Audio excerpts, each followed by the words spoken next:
Now I have taken the decision that I, President, Supreme Commander of the Armed Forces of the Republic of Indonesia, appoint Major General Suharto. Where is the man? This man. Saya memang tidak punya maksud untuk menumbangkan Bung Karno, walaupun teman-teman saya, kolega saya telah mengajak karena kekuasaan di tangan kita. Kenapa harus kita tunggu-tunggu? Buat sekarang sudah kita gulingkan saja.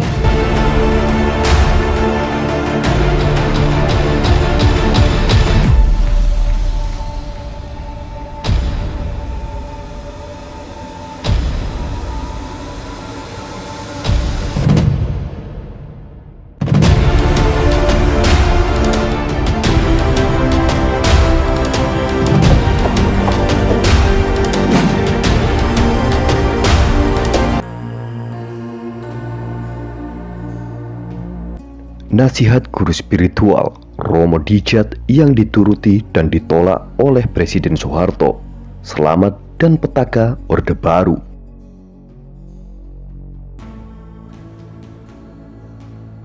Soeharto menduduki kursi Presiden Republik Indonesia selama 32 tahun. Ia mencatatkan namanya di banyak momen sejarah Republik. Beberapa di antaranya, Soeharto melewati dalam arahan guru-guru spiritualnya. Ada beberapa nama, termasuk Romo Dijat yang sempat meminta Soeharto untuk lengser di tahun 1982. Namun nasihat tersebut ditolak mentah-mentah oleh Soeharto. Percaya atau tidak, masalah-masalah bermunculan menyeret Soeharto ke ujung tanduk. Ada nama-nama yang dikenal sebagai guru spiritual Presiden Soeharto. Dia adalah Rama Marta, Romo Budi Utomo, Romo Mesran, dan Romo Dijat. Keempat Romo ini dianggap sebagai ring satu kebatinan Soeharto. Mereka memiliki kemampuan untuk berdialog dengan roh leluhur dengan bermeditasi atau njarwo. Penting untuk berkomunikasi dengan leluhur karena dianggap sebagai utusan Tuhan yang pernah terlahirkan sebagai manusia. Leluhur tersebut nantinya memberikan pesan-pesan atau dawuh. Ketika masuk dalam diri seorang medium, kata-kata leluhur ini hadir di anak lidah medium hingga leluhur itu bisa diajak untuk berdialog. Setiap Romo memiliki spesialisasinya masing-masing. Romo Marta untuk persoalan kemasyarakatan dan kerumah tanggaan. Romo Budi menangani hal-hal yang bersifat pribadi. Sementara Romo Dijat adalah guru spiritual untuk soal-soal kenegaraan. Tugas sebenarnya dari Romo Dijat ini sangat penting. Nasihat-nasihatnya berpengaruh dalam bagaimana Soeharto menjalankan kepemimpinan sebagai presiden. Banyak kebijakan politik Soeharto yang sebelum dikeluarkan dikomunikasikan terlebih dahulu dengan para leluhur. Soeharto merasa kebijakannya akan lebih mantap bila leluhur mendukungnya. Menurut Pak Jono, Sujono Humardani, saat GBHN dibuat dan saat Indonesia mau merebut Timor Timur, Soeharto terus-menerus meminta pertimbangan dawuh ini. Demikian kata Dr. Budya Pradipta, pakar sastra Jawa, Universitas Indonesia yang pernah menjadi sekretaris pribadi Jono Humardani pada 1983-1986 yang dikutip dari artikel Sujono dan Orde Dawuh di edisi khusus majalah Tempo.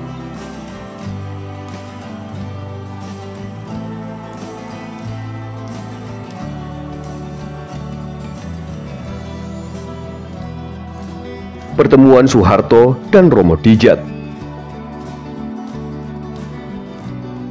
Pertemuan Presiden Republik Indonesia Soeharto dengan Romo Dijat berawal dari diskusinya dengan seorang perwira menengah Angkatan Darat, Mesran Hadi Prayitno. Keduanya sama-sama dalam soal spiritualis Jawa. Saat itu, Mesran menyarankan Soeharto bertemu dengan seorang guru bernama Raden Panji Sudijat Prawirokusumo atau Romo Dijat jika benar-benar ingin memperdalam spiritualis Jawa. Pada tahun 1963, Mesran dan Soeharto bertemu Romo Dijat di rumah orang tua Romo Dijat di Dukuh Gopetan, Desa Gemblegan, Karipotes, Klaten. Saat itu Soeharto kaget karena Romo Dijat ternyata adalah sosok laki-laki misterius yang pernah ditemuinya pada tahun 1961 saat melakukan ziarah di makam leluhur Raja-Raja Majapahit di situs Trowulan, Mojokerto, Jawa Timur. Masih dikutip Tempo, terdapat kejadian menarik yang menunjukkan seberapa kuatnya nasihat dari Romo Dijat. Saat itu Soeharto hendak melakukan kunjungan ke Filipina dan Australia. Romo Dijat lalu diundang oleh Sujono Humardani ke rumahnya. Arwah leluhur yang masuk dalam diri Romo Dijat mengatakan perjalanan Soeharto ke Australia perlu diawasi. Pesan itu kemudian disampaikan Sujono kepada Yoga Sugama, pemimpin Bagin pada saat itu. Meski demikian, Yoga lebih percaya analisis intelijennya yang menganggap kunjungan ke Filipina yang harus diwaspadai karena saat itu Marcos baru digulingkan. Namun sesuatu yang aneh terjadi. Saat Soeharto ke Filipina, kondisi aman-aman saja. Sementara saat Presiden kedua Republik Indonesia itu ke Australia, Soeharto disambut dengan demonstran dengan lemparan tomat dan telur busuk yang mengenai dahinya. Ketika pulang ke Jakarta, Yoga Sugama langsung didamprat oleh Sujono. Yoga, mangkane ojo nyepelekne intel spiritualku, yang dalam bahasa Indonesia berarti Yoga, maka dari itu jangan pernah menyepelekan intel spiritualku.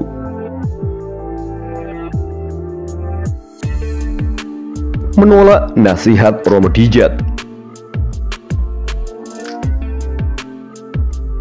Putra Romo Dijat bernama Budi Kusumo Putro bercerita bahwa sebelum Soeharto berniat menjabat presiden untuk periode ketiga pada 1982, Romo Dijat sudah mengingatkan agar Soeharto mengurungkan niat itu. Meski demikian, Soeharto mendesak Romo Dijat agar ia diizinkan untuk menjadi presiden kembali. Soeharto juga memohon agar Romo Dijat memintakan restu kepada Tuhan Yang Maha Esa. Hal tersebut membuat Romo Dijat melakukan laku atau tirakat dengan melakukan perjalanan ke segenap penjuru Nusantara selama kurang lebih 1 tahun. Di berbagai tempat, ia melakukan meditasi. Ayah mendapatkan wisi, Soeharto bisa menjadi presiden, namun hanya untuk 1 periode lagi. Demikian kata sang anak Budi Kusumo Putro. Nasihat tersebut harus segera disampaikan kepada Soeharto. Tempat yang dipilih untuk menyatakan persoalan penting itu adalah di rumah ayah Romo Dijat di Dukuh Gopetan, Desa Gemblegan, Karipotes, Klaten. Sebuah pilihan simbolis. Tempat itu adalah tempat pertama kalinya Soeharto bersedia menjadi murid Romo Dijat. Pada tahun 1984, Romo Dijat meninggal. Toto Irianto, putra Romo Dijat yang lainnya, menceritakan bahwa pada pertengahan 1987 saat pemilu berlangsung, dia merasa mendapat pesan dari almarhum ayahnya. Pesannya adalah memperingatkan Soeharto untuk segera lengser. Toto diperintahkan agar menemui Soeharto dengan membawa jantung pisang raja, jeruk bali, dan kelapa gading. Awalnya, Toto ragu menyampaikan pesan itu. Namun, akhirnya Toto tetap datang ke istana. Saat itu Toto hampir tidak lolos dari pemeriksaan pasukan pengaman presiden. Namun kebetulan, The Smiling General Soeharto sedang keluar dari pintu utama istana, hendak masuk ke dalam mobil. Sambil menghisap cerutu, Soeharto langsung melambaikan tangannya kepada Toto. Rupanya, Soeharto masih mengenali wajah dari putra gurunya tersebut. Toto langsung menceritakan dirinya mendapatkan wangsit agar menyerahkan 3 simbol tersebut kepada Soeharto. Soeharto pun menerima baki berisi jantung pisang raja, jeruk bali, dan kelapa gading. Toto menuturkan, jantung pisang raja adalah simbol kekuasaan, jeruk bali adalah simbol agar kekuasaan itu dikembalikan, dan kelapa gading adalah simbol masa keemasan. Setelah baki itu diterima Soeharto, Toto segera pamit pulang tanpa masuk istana. Namun, Soeharto tidak mengindahkan wangsit tersebut. Soeharto tetap maju agar tetap menduduki kursi Presiden Republik Indonesia. Percaya atau tidak, tahun-tahun berikutnya, bisnis putra-putri Soeharto mendapatkan sorotan tajam dari media-media di Indonesia.